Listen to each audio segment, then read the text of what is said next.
This video is brought to you by Squarespace. From websites and online stores to marketing tools and analytics, Squarespace is the all-in-one platform to build a beautiful online presence and run your business. Today was one of those days. So today is Monday, and I spent most of the weekend kind of plotting through what I was going to be doing for my video today. Our current photo assignment right now, since we're all inside, was working with available light, and I assigned to you guys to pick a window in your house, your apartment, and what you're going to do is photograph that every hour throughout the day. And so what you can do is look back on that and just get a feel for what the light is doing, at least right now, this time of the year. So my plan was that I was going to do this with you guys today, talk through it in a video, and explain some of the things, what you want to think about, what you want to be looking for. And I woke up this morning and this is what we got.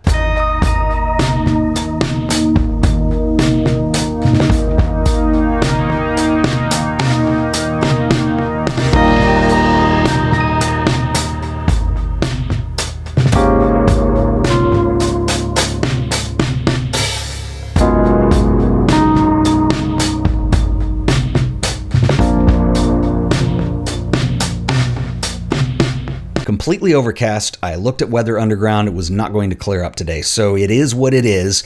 My first inclination was, well, that didn't go according to plan. I mean, there's nothing wrong with overcast weather. You're going to get a really nice window light either way. So there's something that I could still do here, but that's not what I assigned to you guys. So where do I go with this? Well, you just got to deal with what you're dealt. In fact, I would even argue that unless you have a studio setup where all the lighting is completely controlled, as a photographer, you are going to just be dealing with the situation that you have, and a good photographer should be able to do that, right? Wrong. This was kind of a disaster today because, I don't know, when you're making videos and you're doing photo assignments, there is sort of a pressure on me as the teacher in that when I produce work and show it to you, I need to show you how to do good work. And today was one of those days where just everything I was doing was seriously lame. In the assignment video, we talked extensively about Joseph Sudak, and so this was kind of in my mind and what I wanted to play off of. If you haven't seen that video, I will put a playlist in the show description. You should check it out. Anyway, Sudak is amazing. He's one of my big influences, and I thought, okay, well,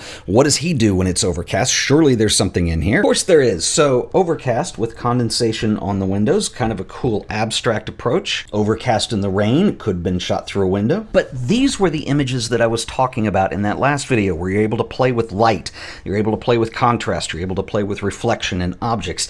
This is what I had on my mind. And the problem with having something preconceived in your mind, especially when you're looking to kind of go in a direction, and I don't want to use the word copy the style of, but I guess that's what was in my mind and what I was thinking, is that you're going to fail at it because all of a sudden I'm dealt a curveball and I'm kind of trying to work with it. Anyway, there's another artist that I showed you guys, Tom Burrell. Gorgeous still life photos of flowers, hairs. This is evenly lit. This could have been done with an overcast day with minimal, nice diffuse lighting. So I pull some plants down, some more alive than others. I do have this nice air plant that's actually very difficult to photograph, and I'm not taking it from this approach. I'm just kind of sticking the lens in there and shooting plants and flowers and trying to make something interesting, and it just looks like a mess of weird macro stuff that no thought went into. When you look at Tom Burrell's work, like an amazing amount of thought and even selection. He didn't just grab pears. I'm sure he picked them out. Even same with the flowers. These are all very deliberate, and that is not what I was doing. I was just kind of improvising in a situation that I was just dealt. I don't like feeling frustrated, and that's certainly the mood that this all put me in. And I thought, well, you know what? I'm doing this video for other photographers, and there isn't anyone alive that hasn't felt this way at some point. But I think from an intellectual standpoint, I think it's important, especially for me, to pull back right now and start to say, okay, what are you doing? What do you expect to get out of this today? And what can you do to learn from it moving forward? And that is the most important part, because we all have days like this, and they're actually pretty valuable if you can kind of pull back a little bit and learn something from it. So the turning point for me actually came when I turned around and went back to doing bad ripoffs of Sudak's work. And so I wanted to set up a little still life. So I grabbed a glass that I thought was fairly interesting and thought, well, it's filled up with water. And I guess somehow I thought, well, I'm rendering these in black and white, so there's a lot I can do with contrast, probably in post-production. So I don't know, I expected to put this in the windowsill. I used a different window, and I thought even though it's soft diffuse light that this magic would happen, and it didn't. These are really flat images. They're not very interesting. They're just weird compositional studies. It's like bad Sudak. So one thing that dawned on me when I'm trying to do something interesting with a glass of water is that when you look at Sudak's pictures, his water is never flat like that. There's always bubbles on the side of the glass, and I thought, wait a minute, Sudak is probably using mineral water of some kind. So I grabbed a Topo Chico, filled it up. Of course, the side of the glass frosted over because it was cold, the temperature wasn't right, and I thought, okay, wait a minute, there's another layer. And I realized that that is a very minimal thing, but my point is that I'm not looking at Sudak's work. However, I am just at a glance trying to create something that's an extension using that as the baseline, and I don't really understand the baseline. I think there's a lot more study that needs to go into this and that needs to happen before I can expect to do something even halfway interesting, no matter what kind of light that I have coming in from the outside. Failure moment today? Well, I didn't get any images that I'm particularly fond of. In fact, I think they're really pretty mediocre. However, the day isn't wasted if there's something that you can learn from all this. And what I realized is that the next part of this assignment, and yes, I'm sort of making some of this up as I go because I'm actually putting it into practice and doing it with you guys, but we need to have a step where we can really learn from the source material we're looking at. And so I'm going to throw another wrench into the assignment this week, and I think you guys are really going to like it. And I'd also like to address a couple comments and questions that people had, but first I want to give a quick shout out to our sponsor today, who are the awesome folks over at Squarespace.com. Present your photography using Squarespace's modern professional portfolios. The layouts are completely customizable, and you can use Squarespace's drag and drop based backend system, which is really easy to use to present your work the way that you want it seen. Squarespace is an all-in-one platform for building beautiful websites, easily claiming your domain or URL, and creating a custom site that brings your ideas to life. Squarespace is host to a number of other tools, including e-commerce, appointment scheduling, and analytics, so that you can grow your brand and your following. So head over to squarespace.com for a free trial, and when you're ready to launch, you can go to squarespace.com/AOP to save an additional 10% off your first purchase of a website or domain. Once again, that is squarespace.com/AOP, and I want to thank the folks at Squarespace for sponsoring another episode of The Art of Photography. So first, let's talk about the part that I'm going to add into this, and this is a very important part of this photo assignment. I know these are way more involved than the last time we did photo assignments, and we're still working towards an end of where we have a concept like taking available light, understanding what that light's doing, and then executing an image. The whole point is to make you better though, right? And this is a part that I neglected to put into this, and I think it's something that we're really going to learn from. So what I want you to do is I want you to find one of Sudak's images that you like, that's something that speaks to you for whatever reason that is. You don't even need to know, just something that you dig. And so we're going to take that and we're going to try and copy it as closely as possible. Now, these images are all black and white. They were shot in the 50s, but I think you can probably get a lot of this look on any equipment today, probably arguably including a phone if that's what you're shooting on. If you don't have the book, or you don't want to buy the book, or you don't have the money or whatever, I would just look on the internet. There is plenty of Sudak images available. If you Google Joseph Sudak still life, they're going to come up. What I would do though is I would pick something.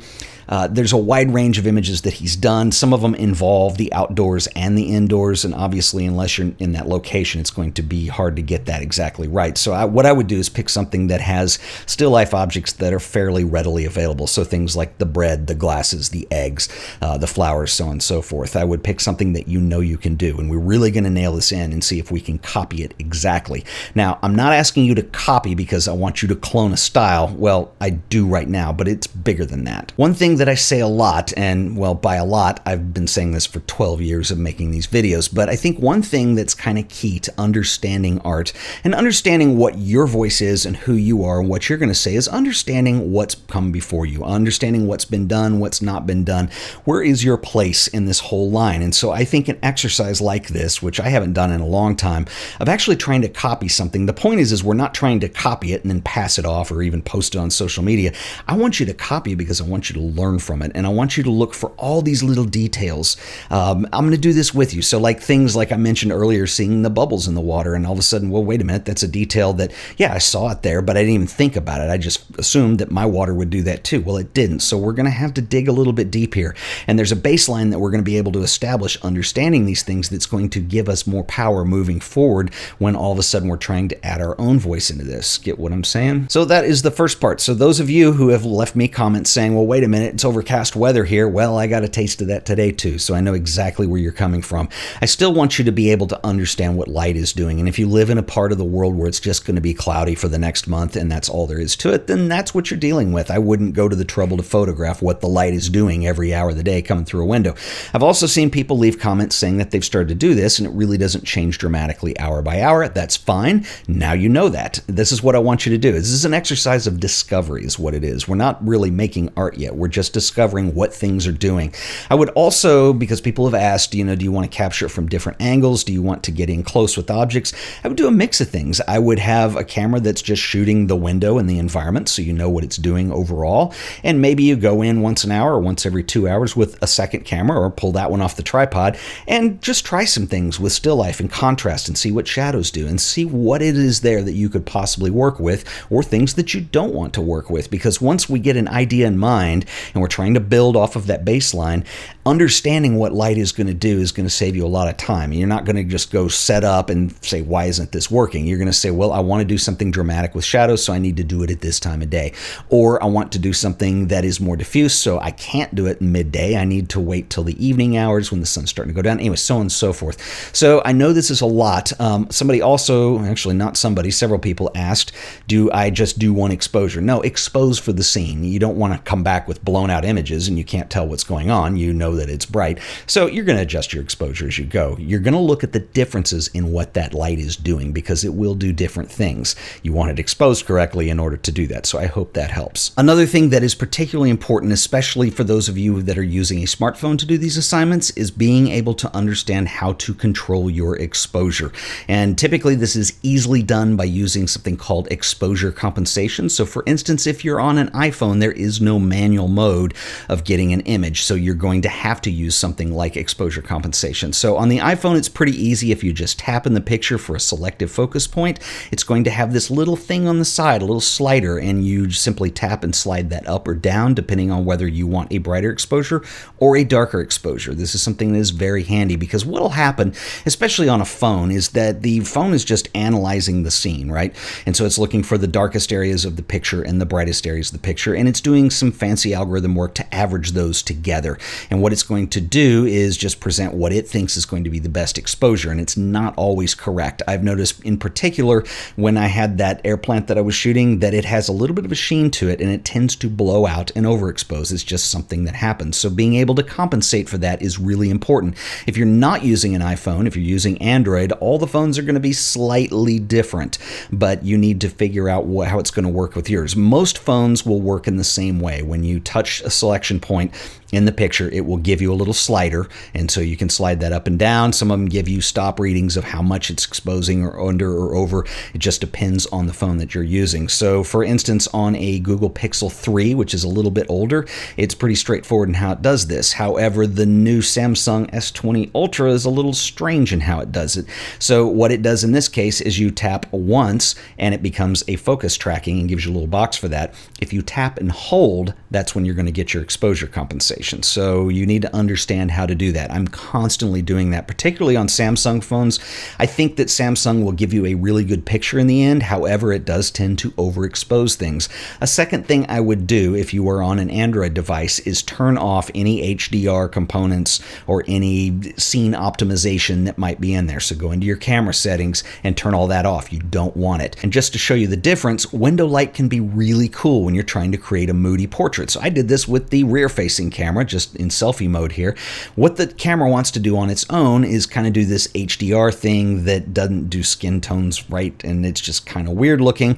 However, if you use exposure compensation, and all I did was tap on my face and then drag that little slider down to make it darker, you can do something that's much more moody and much more interesting. And the same goes for those of you who are using a proper camera. I shot this on a Sony A9 and it way overexposed. And part of the deal is my cat has really white fur. This is Judy. And so with this image, even after taking it into black and white, it's still not the mood that I wanted to get. So what I did is I actually used manual mode, but you could use the exposure compensation dial to bring this down about a stop and a third, stop and 2/3, somewhere in there, and you get a much more moody image to work with. So this is something that's very key. If your exposure's not right, it's going to become more difficult as you go. But you're going to be very surprised, and I'm going to do some phone images in all of this too. You're going to be surprised of what you can actually accomplish just using a phone. So did I completely fail with this attempt today? Well, I didn't get what I was after, but I also wouldn't call it a failure, because as long as you're learning from it and at least giving your audience way more work to do with another monkey wrench in the assignment, then you've probably succeeded on some level. So if you have any questions, drop them in the comments below. We're going to continue to work on this. I'm going to come back with some stuff this week. I'll catch you guys in the next video. Until then, later.